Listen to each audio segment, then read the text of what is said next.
और दूसरी चीज़ ये है कि क्या कहते हैं उसको, मीठा पसंद है ज़्यादा या नहीं है? पसंद है शाह जी।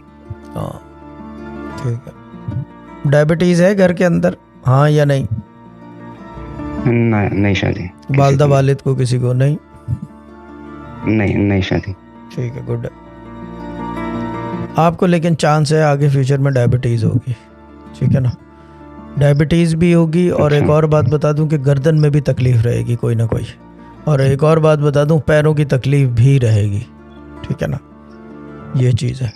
थायराइड का भी मसला बनने का डर है, और दूसरी चीज़ ये कि पैरों में तो तकलीफ़ ऑलरेडी, बदबू आ रही है, ये हो रहा है, अभी आगे चल के और दर्द भी होगा, नाखून भी टूटेंगे। यानी कि नाखून जैसे कि कच्चे होते हैं ना पैर के, वो नाखून आपके पैर के कच्चे रहेंगे। ये सब आगे बहुत बात की बात है ये, और डायबिटीज़ भी उसी के